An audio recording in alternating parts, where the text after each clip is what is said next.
नमस्कार। Image news FM 103.6 को दैनिक कार्यक्रम हाम्रो नेपाल हामी नेपालीमा यहाँलाई हार्दिक स्वागत छ। कार्यक्रम हाम्रो नेपाल हामी नेपालीमा हामीले मुलुकका कुरा गर्छौं र मुलुकमा भएका राजनीतिक र सरकारी व्यथितिमाथि नागरिक खबरदारीलाई मुखर गर्ने प्रयत्न गर्छौं। जुन मुलुकमा नागरिक शक्तिशाली हुँदैनन्, नागरिक सचेत हुँदैनन्, त्यो मुलुकमा राजनीतिक र सरकारी व्यथितिहरू चुलिएका हुन्छन्। हामी कहाँ पनि त्यही स्थिति भोगिराखेका छौं। पछिल्ला दिनहरूमा नागरिकले सरकार र राजनीतिक दलहरूका प्रति केही औँला ठडाए पनि पर्याप्त औँला ठडाइने काम अझै पनि हुन सकेको छैन। जताबाट पनि राजनीतिक दलहरू चोखिने, जसरी पनि जोगिने र मिली भगतमा कानुनी ढङ्गबाट अपराध गरेर, कानुनलाई मुठीमा कैद गरेर आफ्नो दुनो सुझ्याउने प्रयत्न गरिराखेका छन्, जसका कारण नागरिक र देशले दिन प्रतिदिन शास्ति मात्रै बेहोरिराखेको छ। यस कारणले पनि हामी राजनीतिक विकृतिका विरुद्धमा जाग्नुपर्ने बेला भएको छ र देशमा अनुशासन र विधिको पालना गराउनका लागि नागरिकले पनि अब केही गर्न सक्छन् भन्ने दृष्टान्त स्थापित गर्नु छ। हामी तपाईको आवाजलाई मुखर गर्ने प्रयत्न गरिराखेका छौं। मुलुकमा देखिएका दिन प्रतिदिनका नयाँ नयाँ नौटङ्कीहरू मञ्चन भइरहेका छन्। यो चाहिँ नागरिकलाई आँखामा छारो हाल्ने र आफ्ना भयङ्कर ठूला कुकृत्यहरूलाई जोगाउने प्रयत्न मात्रै हो। केही दिन अघि वातावरण मन्त्री विश्वेन्द्र पासवानले मुलुकका प्रधानमन्त्री, प्रमुख दलका शीर्षस्थ नेता, प्रमुख नेता र सँगै अरू केही विशिष्ट व्यक्तिहरूलाई साइकल वितरण गरे र पत्रपत्रिकामा उनको फोटो छापियो, उनका चर्चाहरू गरिए। तर उनले साइकल वितरण गरिरहँदा हामीले उनलाई प्रश्न सोध्न सकेनौँ, नागरिकले प्रश्न सोध्न सकेनौँ, अथवा प्रधानमन्त्रीले प्रश्न सोध्न सकेनौँ, अथवा प्रमुख दलका शीर्षस्थ नेताहरूले जसले साइकल पाए उनीहरूले प्रश्न सोध्न सकेनन् कि त्यो साइकल कहाँ र कस्तो अवस्थामा चलाउने। फेरि पनि उनको नौटङ्की थियो। तिनै विश्वेन्द्र पासवान अहिले मन्त्रालय र मन्त्रालय मार्फत रहेका विभागबाट 4-4वटा गाडी तानेर उपयोग गरेका समाचारहरू सार्वजनिक भए। यही कार्यक्रममा केही दिन अघि यही ढङ्गको चरित्र प्रदर्शन गर्छन्। मन्त्रीहरूले गाडी बटुल्छन् र गाडी थुत्नका लागि असल प्रशासकलाई निकै हम्मे पर्छ भन्ने चर्चा गरेका थियौँ, जसले हामीलाई जानकारी दिनुभएको थियो। विशेष गरी अहिले मधेस आन्दोलनमा रहेका एकजना नेताले आफू मन्त्री हुँदा एउटा विभागको गाडी तानेर 6 महिनासम्म गाडी फिर्ता नगर्दा एकजना प्रशासकले उनको घरमा गएर धर्ना कसेर गाडी फिर्ता ल्याउँदाको गजबको अनुभव अहिले आन्दोलन चलिराखेको छ। ठाकुरजी, किन यस्ता कुरा बाहिर ल्याएर अझ विवाद सर्काउने? छोडिदिनुहोस्। यो लुटिराखेका देशमा म आफू ठाउँमा हुन्जेल काम गरेकै हुँ। मैले त्यो गाडी पचाउन दिइनँ। लाँदाको 7 दिनपछि घरमा आफै धाएर अन्ततः आफै गएर गाडी फिर्ता ल्याएँ। अब त्यो मेरो आफ्नो कर्म थियो। अहिले बेकार झन् बिग्रिएला, छोडिदिनुहोस् भन्दै हुनुहुन्थ्यो उहाँ, र यसकारण हामीले नाम भनेनौँ। विश्वेन्द्र पासवानको कुरा त बाहिर आयो, यो समाचारमा आयो र हामीले थाहा पायौँ। तर मन्त्री भइसकेपछि, मन्त्रालय सम्हालिसकेपछि मन्त्रीको पहिलो ध्यान गाडीमा हुन्छ।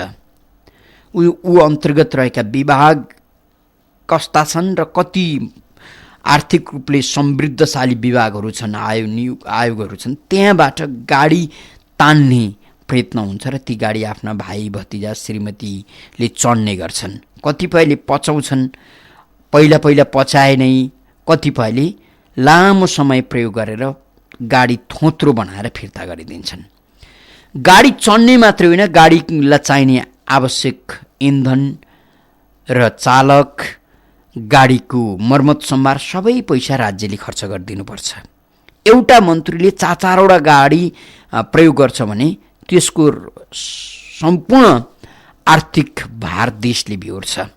यस अर्थले गणतन्त्र आओस्, संविधान आओस्, जस्तासुकै भाषण गरियोस्, व्यवहार नसचिएसम्म देश उस्तै लुटमा पर्छ। त्यो लुट्न छोड्दैनन् नेताहरू। अहिले विश्वेन्द्र पासवान जति चर्चामा आए साइकल बाँडेर, उनी सत्तामा गएर जति मधेस आन्दोलनको विरोध गरिराखेका छन्, त्यत्तिकै उनका पछाडि देश लुट्ने मनसुबा लुकेको छ भन्ने दृष्टान्त भर्खरै सार्वजनिक भएको छ। यो उनमा मात्रै भएको यो महारोग होइन। नेपाली राजनीतिका प्रत्येक नेताहरूमा यो महारोग छ र यो रोगको उपचार उनीहरू सिद्धिएपछि मात्रै सम्भव होला। अर्थात् उनीहरूको जीवन लीला समाप्त भएपछि उनीहरूसँगै जाला यो रोग। तैपनि फेरि यो रोग उनीहरूले आफ्ना अनुजहरूलाई सारिदिइसक्छन्, भ्याइदिइसक्छन्। होइन भने कि त नागरिकले त्यस्ता कुकृत्य गर्नेहरूको थाप्लो फोड्न सक्नु पर्यो, खबरदारी गर्न सक्नु पर्यो। नागरिकसँग त्यो हैसियत पनि छैन। गरिब देशका नागरिक कताबाट के आउला भन्ने आशमा मात्रै बाँच्नु परिराखेको हुन्छ। देश अत्यन्तै कमजोर बनेको छ, देश सिद्धिएको छ। देश कमजोर बनिराखेका बेला मुलुकका अर्थमन्त्री, विश्वका महत्त्वपूर्ण अर्थमन्त्री, उत्कृष्ट अर्थमन्त्रीमा पुरस्कृत भइराखेको समाचार सार्वजनिक हुनुले एउटा खुसी त देला, तर यो खुसी फेरि पनि यो खुसीसँग खुसी प्रकट गरिरहँदा त्यो खुसीले प्राप्त गर्ने चिज के हुन् सम्भवतः अर्थमन्त्रीलाई नै थाहा छैन होला। यति बेला काङ्ग्रेसी जनलाई पूर्व अर्थमन्त्री विश्वकै उत्कृष्ट अर्थमन्त्रीमा घोषित भइरहँदा लौ किन देशका नागरिकले खुसी नसाट्ने, लौ किन देशका नागरिक खुसी नहुने, किन उनको चर्चा परिचर्चा नगर्ने भनेर चर्चा गर्छन्। अथवा रामशरण महतको खुसी देशको खुसी हो भनिरहँदा उनीहरू त्यो भनिराखेका बखत फेरि पनि रामशरण महतलाई नै मैले के चाहिँ त्यस्तो विशेष काम गरेँ होला र मैले यस्तो महत्त्वपूर्ण पुरस्कार पाएँ होला, मैले कुन चाहिँ उत्कृष्ट कर्म गरेँ होला भन्नुपर्ने स्थिति हुनसक्छ। खैर फेरि पनि मुलुकका एकजना पूर्व अर्थमन्त्री जो अन्तर्राष्ट्रिय जगतमा परिचित भएका छन् र उनको कर्म उत्कृष्ट ठहरिएको छ, यो भिन्न कुरा हो। तर फेरि पनि उनले पुरस्कृत भइरहँदा देशका अनेकन दुःखहरू सम्झन मन लाग्छ। अहिले तपाईँ काम विशेषले जिल्ला अदालतमा पुग्नुहोस्, त्यहाँ 20देखि 25 वर्ष उमेर समूहका युवा युवतीहरू हातमा हतकडी लगाइएर ल्याइएको हुन्छ। 20 र 25 वर्ष उमेर समूहका युवा युवतीहरू श्रीमान श्रीमती भइसकेका छन् भने उनीहरू त्यहाँ सम्बन्ध विच्छेद गर्न आएका हुन्छन्। तपाईँ हामीले सोझो सपाट रूपमा ती युवाहरूलाई गाली गरौँला, ती युवाहरूले अपराध गरे, ती युवाहरूले उमेर नपुग्दै बिहे गरे, ती युवाहरूमा परिपक्व भएन, दुःख पाए भनौँला। तर यो भन्नु अर्को अपरिपक्वता र आलो काँचो टिप्पणी हुन्छ। मुलुकमा आफ्ना नागरिकहरू कसरी बिग्रिँदैछन्, आफ्ना नागरिकहरू कसरी बाँच्दैछन्, किशोर अवस्थाका नागरिकले के गर्नुपर्ने हो, युवा अवस्थाका नागरिकले के गर्नुपर्ने हो, कुन उमेर समूहका नागरिक कस्तो अवस्थामा बस्नुपर्ने हो, त्यो राज्यको नीति हुन्छ, राज्यसँग कानुन हुन्छ र त्यही नीति र कानुन अनुसार नागरिकको आफ्नो उमेर समूहलाई उमेर अनुसारको कर्म गर्ने हो। हामी कहाँ यी त कल्पनाभन्दा बाहिरका कुरा भए मैले यो कुरा भनिरहँदा तपाईँहरू कतिपयलाई ठट्टा गरे जस्तो लाग्ला, कतिपयलाई हाँसो पनि उठ्ला। तर सत्य कुरा हामी जन्मिएदेखि हाम्रो मृत्युसम्म हामी राज्यको कानुनसँग बाँधिएका हुन्छौँ र हामीलाई जन्मिएदेखि मृत्युसम्म राज्यको कानुनले पालन पोषण गर्छ र राज्यको कानुनले बाँच्ने आधार पनि सिर्जना गरिदिन्छ। अहिले जिल्ला अदालतमा देखिएका 20देखि 25 वर्ष उमेर समूहका ती युवाहरू किन बिग्रिए होलान्, किन अपराध गरे होलान्, हतकडी लाइए होला, किन त्यो बिहे गरेको 1-2 वर्षमै सम्बन्ध विच्छेद गरे होलान्। अब यो कहीँ ठोकिँदैन, यो विषय यो सरकारको नीतिसँग ठक्किन्छ। युवाहरू बेरोजगार छन्, काम छैन, जाने कहाँ, कसैको छोरीसँग प्रेम गर्नु, कसैको छोरासँग प्रेम गर्नु, अथवा कहीँ गाँजा खानु, चुरोट खानु, हो हल्ला गर्नु, यस्तै यस्तै कर्म गरेर दिन बिताउनुपर्छ। सरकारले रोजगारी दिन सकेको छैन, +2 अथवा BA सम्मको पास गरेको हुन्छ, त्यसपछि जाने कहाँ, केही काम त छैन, दिनभरि दिन बिताउने कसरी, साथी सङ्गति खोज्यो, फेसबुकमा बस्यो, लभ गर्यो, अनि बिहे गर्यो, बिहे गरेपछि मनमुटाप हुन्छ, के खाने, रोजगारी केही छैन, बिहे गरुन् लभ गरुन्जेल उत्तेजना हुन्छ, आमा बाउसँग झगडा गर्यो, पैसा माग्यो, बिहे गर्यो, बिहे गरेपछि त्यो उत्तेजना समाप्त हुन्छ, त्यसपछि अब सम्बन्ध विच्छेदमा पुग्ने। 20 वर्ष 22 वर्षका युवतीहरूको काखमा एउटा छोराछोरी हुन्छ, 20-22 वर्षको एउटा युवाले उसलाई सम्बन्ध विच्छेद गर्न जिल्ला अदालतमा पुर्याएको हुन्छ। अब उसको भविष्य के होला, यो सोच्ने राज्यले हो।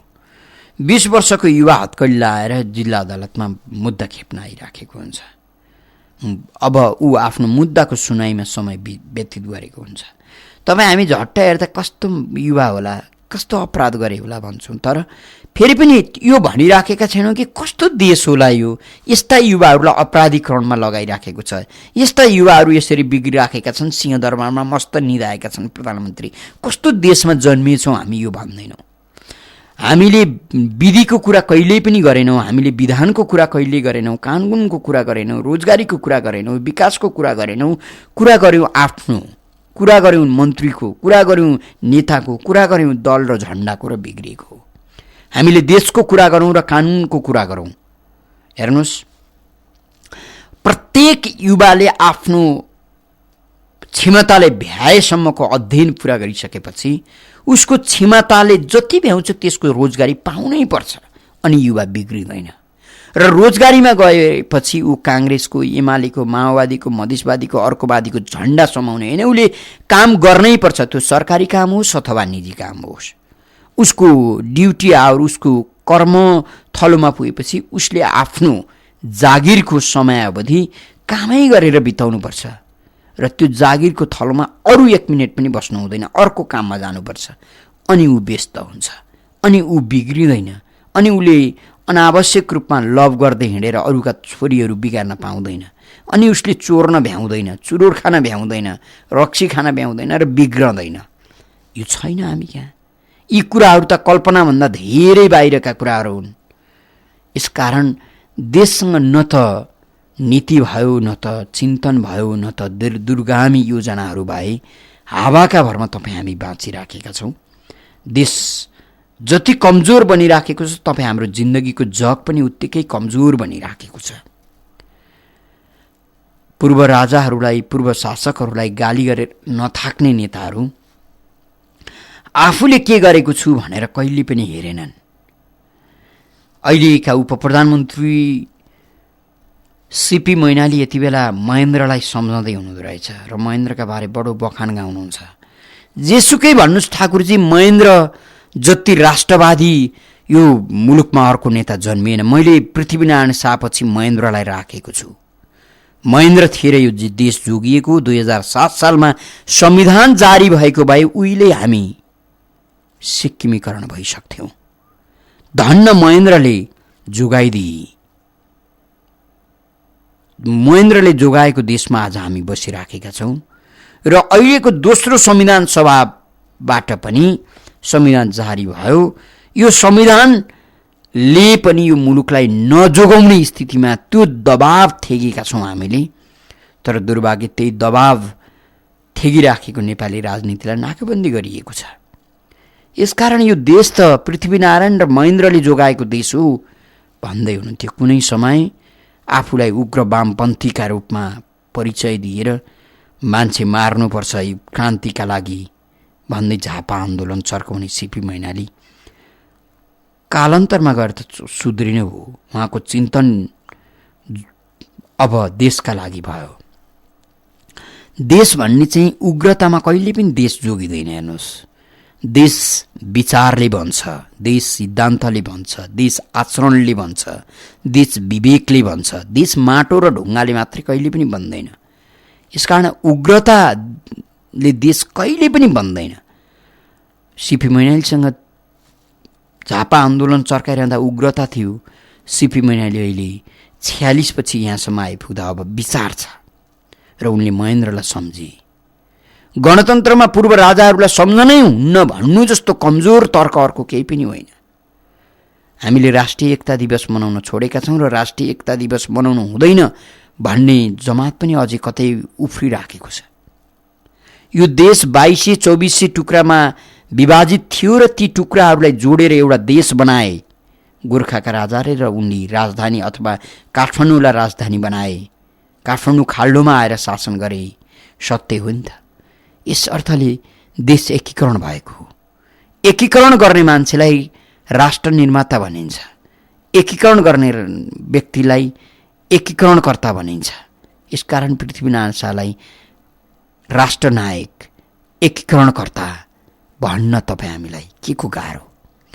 अरूले गरेका राम्रा कामलाई पूजा गर्न नसक्ने, सम्मान गर्न नसक्ने, अङ्गीकार गर्न नसक्ने, आत्मसात गर्न नसक्ने जस्तो तल्लो घटिया कर्म केही पनि होइन। त्यो पशुले पनि गर्दैन। हेर्नुहोस्, पशुमा पनि आफ्नै भाषा र संवाद हुन्छ। उनीहरू प्रेम गर्छन् र एकअर्काप्रति सम्मान भाव प्रदर्शन गर्छन्। तर हामी नेपालीहरूमा त्यो छैन। अझ गणतन्त्र आइसकेपछि त अचाक्ली भएको छ।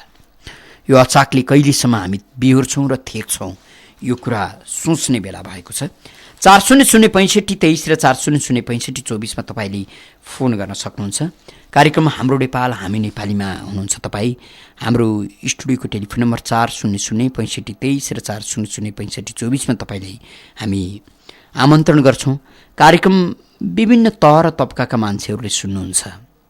म कुल्ली काम गर्छु हजुर, मलाई यो देशका नेताहरूको सरोकार छैन। म तराईमा बस्छु, म कुल्ली काम गर्छु। यो मुलुकका प्रधानमन्त्रीले मसिनो चामलको मिठो भात खालान्, मैले पनि भातै खान्छु मोटो चामलको। लोकबहादुर मगरले यसो भन्दै हुनुहुन्थ्यो। मलाई कुनै रिस छैन, कुनै डाह छैन।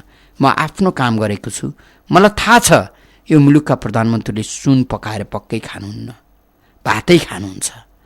उहाँले भात खाइरहँदा मैले पनि भात खान्छु। उहाँको जिब्रोमा मसिनो भातले स्पर्श गर्छ होला हजुर, मेरो जिब्रोलाई मोटो भातले छुन्छ। फरक यति हो। उहाँ पनि मर्नुहुन्छ, उहाँलाई पनि आगोले नै जलाउने त हो नि हाम्रो संस्कार अनुसार। म पनि मर्छु, मलाई पनि त आगोले जलाउँछ। के फरक छ र? बडो उज्यालो अनुहार बनाएर लोकबहादुर मगरले यी कुरा भन्दै हुनुहुन्थ्यो। यस्तो छ स्थिति। गणतन्त्र आयो भन्छन्, मलाई गणतन्त्रसँग सरोकार छैन। मलाई विश्वास पनि छैन। मलाई विश्वास मेरो कुल्नी कर्मसँग छ। म बिहानदेखि काम गर्छु र बेलुकासम्म काम गर्छु। बेलुका भएपछि ज्यान साह्रै थाकेको हुन्छ। यति रक्सी चाहिँ खान्छु हजुर मैले। रक्सीको बोतल देखाउँदै उहाँले आफ्नो जिन्दगीका बारे बताउँदै हुनुहुन्थ्यो र भन्दै यो पनि हुनुहुन्थ्यो, मैले भर्खर छोराको बिहे गर्दै गजबले भोज पनि खुवाएँ हजुर। म गरिब भएर के भयो र? मैले खुवाउन सक्ने भोज खुवाएँ। मेरो पुर्ख्यौली थलो रामेछाप, रामेछापमा केही मान्छेहरू थिए, त्यहाँ गएँ, सक्दो भोज खुवाएँ। मेरो घर अहिले महोत्तरी, त्यहाँ पनि गएँ, भोज खुवाएँ। काठमाडौँमा पनि साथीभाइहरू छन्, कोही धनी छन्, कोही गरिब म जस्तै कुल्ली छन्। धनीहरू यसो लाज नमानी आइदिए भने उनीहरूलाई पनि खसीको मासु काटेर खुवाउँछु। गरिब त मेरा साथीहरू मोटै भातको चामल खाएर भोज मनाउँछन्। काठमाडौँमा भोज दिन बाँकी छ हजुर। यस्तो भन्दै थिए लोकबहादुर। लोकबहादुर मगर जस्तै मन बोकेर अहिले धेरै नेपालीहरू बाँचेका छन्। तपाईँ हामी यस्तो देशमा जन्मिएका छौँ जुन देशका नागरिकले कुल्ली काम गर्नु पर्दैन। अरू देशका नागरिकलाई बोलाएर कुल्ली कर्म गराउन सक्छौँ हामी। लोकबहादुर पनि महिनाको 2-4 लाख तलब थापेर बडो मस्तसँग अरूलाई कजाउन सक्छन्। तर दुर्भाग्य नेतृत्व यति खत्तम भइदियो, यति पापमा डुब्यो। तिनीहरूले गरेको अपराधको पाप लोकबहादुर मगरले भोगे, तपाईँ हामीले भोगिराखेका छौँ। फेरि पनि तपाईँ हामी अब त्यही पापको भुक्तान गर्नका लागि विवश छौँ र यही राजनीतिलाई पूजा गरेर बाँचिराखेका छौँ। योभन्दा दुर्भाग्य हाम्रा लागि के हुन सक्छ? हिजो हामीले इन्जिनियर दिनेश चौधरीसँग कुरा गऱ्यौँ।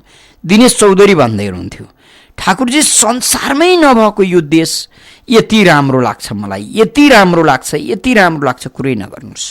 म त हुम्ला जुम्ला डोल्पातिर बसेको मान्छे, कस्तो राम्रो लाग्छ, जहाँ गयो त्यहीँ प्रेम गर्छु म देशलाई। माटोलाई प्रेम गर्छु। मान्छेको चाहिँ कुरा नगर्नुहोस्। केही मान्छे असाध्यै राम्रा छन्, केही मान्छेले त दुःख मात्रै दिन्छन्। यसकारण म मान्छेसँग त्यति धेरै बोल्दिनँ ठाकुरजी। म एक्लै हिँड्दा माटोसँग, बिरुवासँग, ढुङ्गासँग संवाद गरिरहन्छु। म त्यो गर्नुको अर्थ देशसँग बोलेको जस्तो लाग्छ। र म काम गर्छु।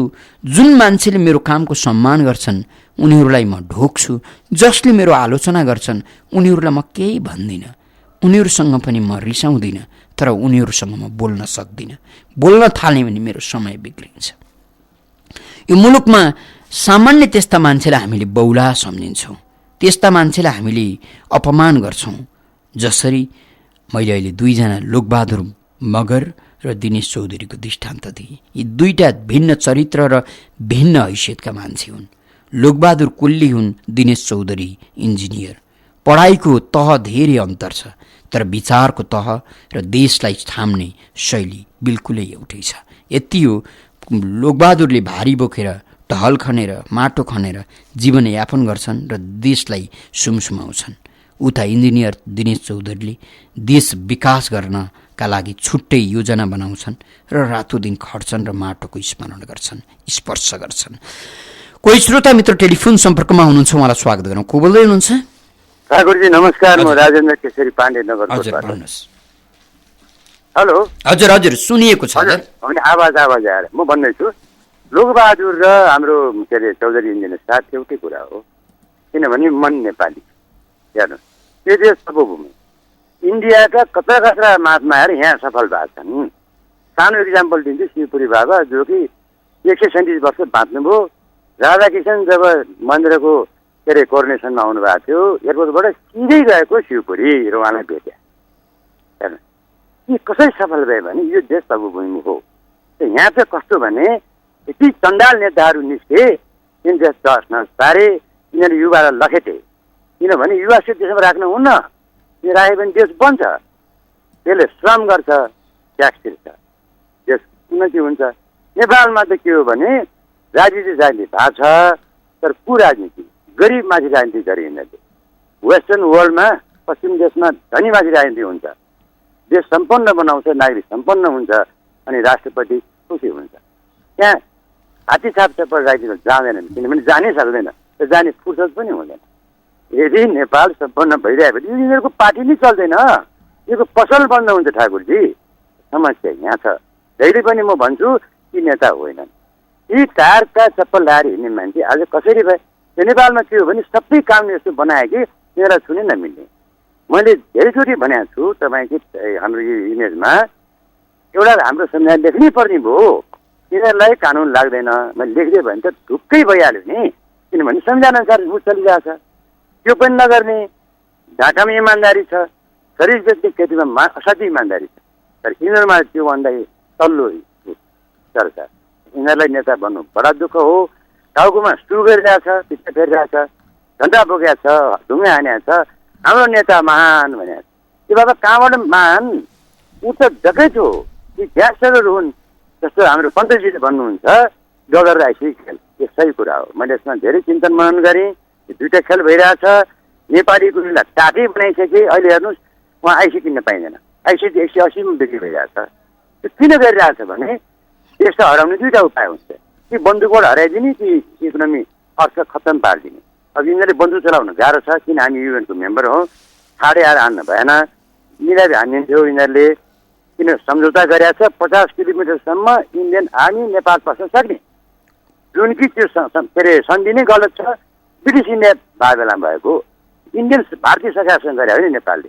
जबकि ब्रिटिस इन्डियाबाट ब्रिटिसै गइसक्यो भने त्यो सन्धि चाहिँ बदर भइसक्यो अटोमेटिकली। यो कुरा हामीले बिर्सेका छौँ। हामीले के गरेका छौँ भने झोडे झन्डे भएको छौँ, उफ्रिएका छौँ, कुरा बुझाएको छैन।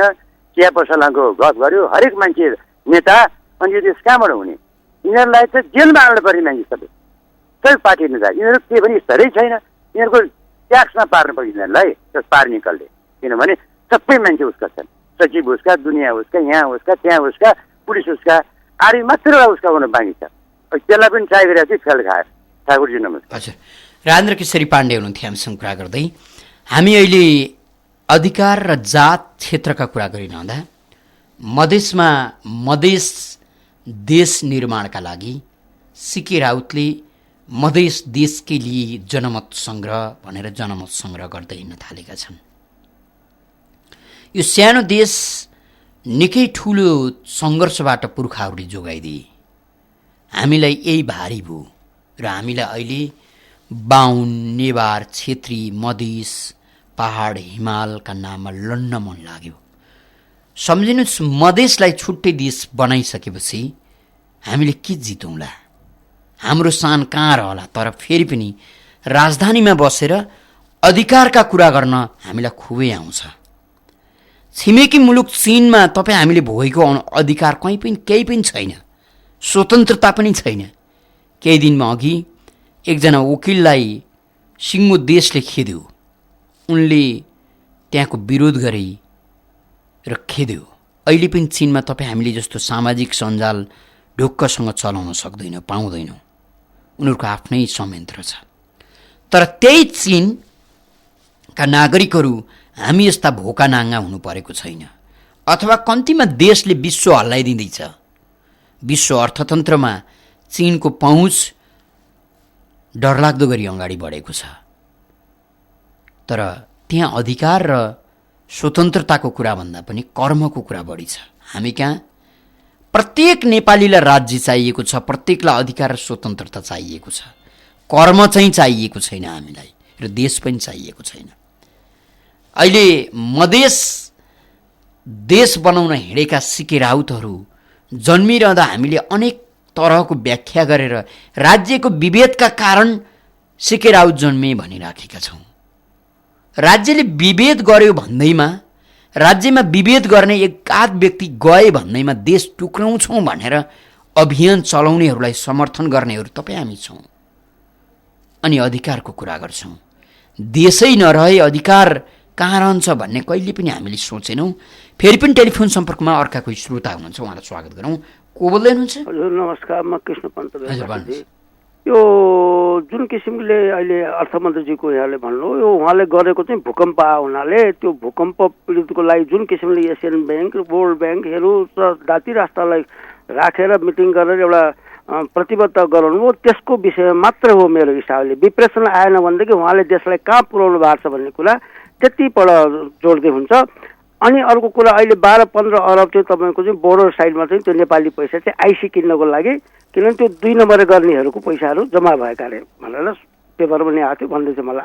आजको न्युज सुन्नुहोस् न, राजेन्द्र पाण्डेजी 2 नम्बरलाई चाहिँ जो कालाबाजारीलाई मुद्दा नलगाऊ भनेर उहाँ भन्ने, उहाँ प्रधानमन्त्रीजी के भन्ने, हाम्रो गोविन्द केसीजीलाई तपाईँ चाहिँ यहाँ अडचन नगर्नुहोस् भनेर भन्ने। यसैपल्ट तपाईँ हेर्नुहोस् कि हामी कहाँ सिके राउत आज भुटान भइदिए कहाँ त्यो राउत पुगिसकेको हुन्थ्यो। आज यो नेपाल आज यस्तो थङ ठिलो बनाउनेको आज तपाईँको बिहानको मैले सांसदलाई सोध्दाखेरि उहाँले कति मजाले भन्नुभयो, कङ्ग्रेसको टाइममा ऊ प्रधानमन्त्री गृहमन्त्री बनाऊ भन्न खोजेँ मैले। उसले भने अहिले च्याखे पर्या बेला त्यो विजय गच्छेदार ल्याएर जोडे। हेर्नुहोस् है कसरी उ गर्छन्।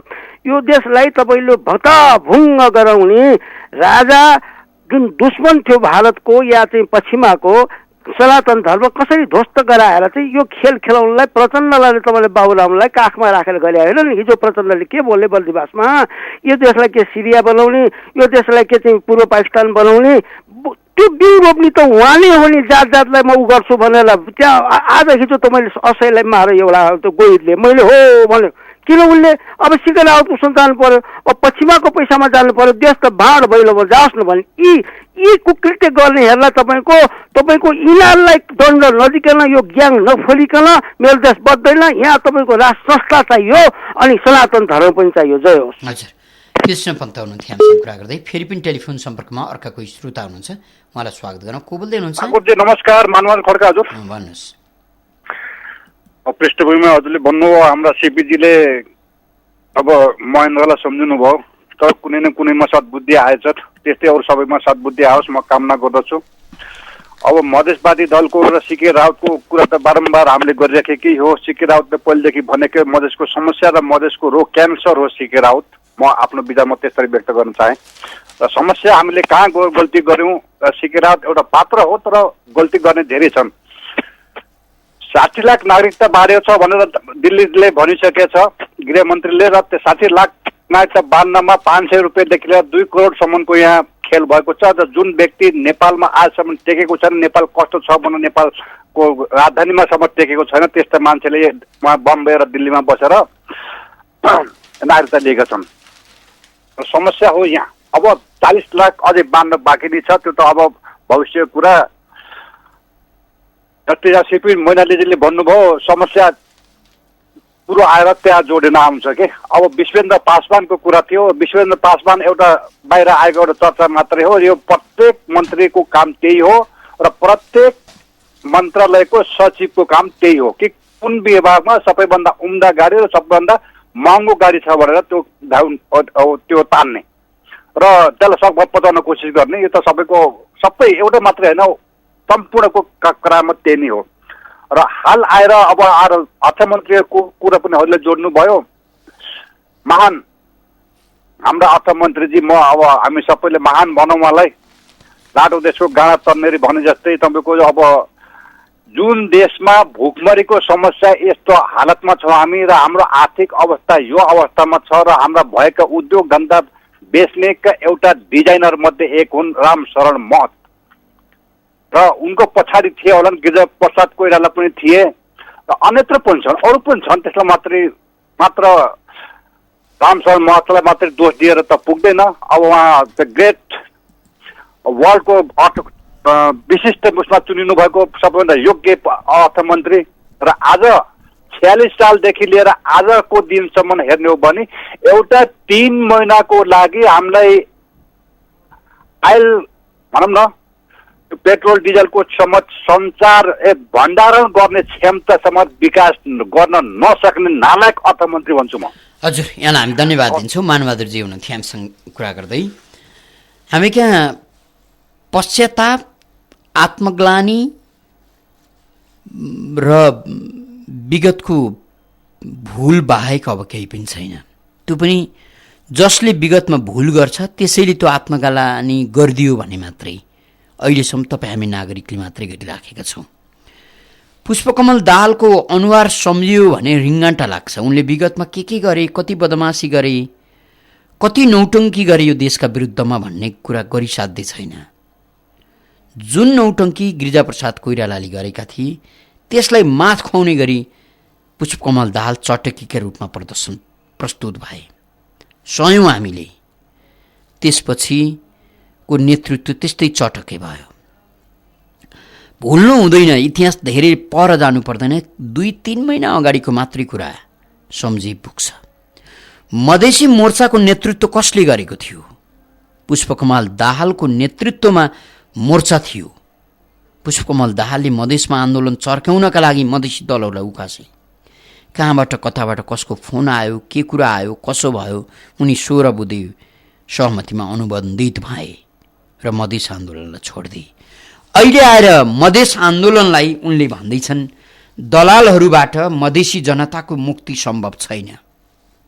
अब मधेस आन्दोलन हाँकिराखेकालाई उनले दलाल भन्न थालेका छन् र उनले भनेका छन् अब नेपाललाई एक भएर बस्न नदिने योजना छ।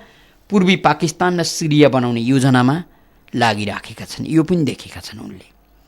यति कुरा उनको मनमा 6 महिना अगाडि मात्रै लागिदिएको भए, यति कुरा जनयुद्ध हाँक्नका लागि दिल्लीमा बसेर दिल्लीका सरकारी सुरक्षाकर्मीको घेराबन्दीमा बसेर योजना बनाउने बेला सोचिदिएका भए न त यो देश 50 वर्ष पछाडि धक्किलिन्थ्यो, न त 18,000 भन्दा बढी मान्छे मारिन्थे, न त त्यत्तिकैको सङ्ख्यामा मान्छेहरू घाइते हुन्थे। सनकको भरमा, चर्चामा आउन मान्छे मार्नुपर्छ, देशलाई सिद्ध्याउनुपर्छ भनेको भरमा, नेता हुनलाई उटपट्याङ्गै मात्रै गर्नुपर्छ भनेको भरमा उनीहरू लागिराखेका छन्। अब जब कपालका रौँ, चण्डीका रौँ पाक्न थाल्छन्, उमेरले नेटो काट्न थाल्छ, मुखबाट दाँत झर्न थाल्छन्, थकान भरिन्छ शरीरमा, त्यसपछि देश प्रेम गरेर के हुन्छ? पुष्पकमल दाहालको अभिगत यही हो कि होइन? उनले आफ्नो उमेरभरि उदण्डता मात्रै प्रदर्शन गरे। अब जब उनमा परिपक्वता सिर्जना हुँदै थियो, मान्छे मार्न थाले। जब उनी मान्छे मारेर शान्ति प्रक्रियामा आए, देश लुट्न थाले। जब सबै पाप कर्म गरेर भ्याए, त्यसपछि अब उनमा पश्चाताप छ। अब उनले यो देश लाई पूर्वी पाकिस्तान र सिरिया बनाउने योजना बुन्दै गरेको सुइँको पाउन थाले। कस्तो दुर्भाग्य हाम्रो। हामी आफै श्रापित नागरिक हौँ। यही कर्म त गरे काङ्ग्रेसीहरूले, यही कर्म त गरे एमालेहरूले, र त्यही कर्म गरे माओवादीले, र हामी यो ठाउँमा पुग्यौँ। बडो नमिठो होला गणेशमान सिंहलाई पूजा गर्नेहरूका अगाडि उभिएर मैले यो शब्द भनिरहँदा तपाईँहरूलाई चित्त दुख्ला। तपाईँलाई सम्झना मात्रै दिलाउन खोजेको। 46 को परिवर्तनपछि राष्ट्रिय योजना आयोगमा गणेशमान सिंहले आफ्ना मान्छे पुर्याउनु थियो, गिरिजाप्रसाद कोइरालाले दिएनन्। त्यसपछि चित्त दुखेको गणेशमान सिंहलाई काङ्ग्रेसप्रति, र त्यसपछि गणेशमान सिंहमा उग्रता पलाएको हो। तर फेरि पनि उनले राजाले दिएको प्रधानमन्त्री त्यागेर गणेश कृष्ण प्रसादलाई दिए भन्ने कुराले गणेशमान सिंहका सबै पापहरूलाई हामीले पखालिदिएका छौँ। पाप कर्मबाट कृष्णप्रसाद भट्टराई चोखिए होलान्, अथवा कृष्ण पन्तले पटक पटक दृष्टान्त दिए जस्तो मनमोहन अधिकारीले फल्ला मान्छेलाई 5 लाख देऊ भनेर गृहमन्त्रीलाई दिएको पत्र हामीले यसै भुले हुन्छ? यो मुलुकमा अहिलेसम्म नेता जन्मिएन। राज संस्थाको वकालत गर्यो भने तपाईँ अहिले नै भनिदिनुहुन्छ कि यो राजावादी हो। देश रहन्छ र देशले समृद्धि हासिल गर्छ भने जुनवादी भए पनि केही फरक पर्दैन। हेर्नुहोस्, चीनमा एकतन्त्रीय शासन छ, यसकारण चीन अगाडि बढ्यो। आफ्नो स्वभाव शैली र आफ्नो अनुसारका कुरा गर्नुपर्छ। पहिले देश बनाऊ अनि त्यसपछि दलका कुरा गरौँला। यो सोच्न हामी किन सकेनौँ? फेरि पनि टेलिफोन सम्पर्कमा कोही श्रोता हुनुहुन्छ। कार्यक्रमको समय निकै पर पुगिसकेको रहेछ। हामी कार्यक्रमको अन्त्यमा छौँ। आजलाई श्रोता मित्रका फोन लिन सकेनौँ। तपाईँसँग क्षमा याचना माग्दै गर्दै कार्यक्रमबाट बिदा हुने बेला भएको छ। सहकर्मी अनिश साक्यका साथमा ठाकुर बेलवासीलाई बिदा दिनुहोस्। नमस्कार।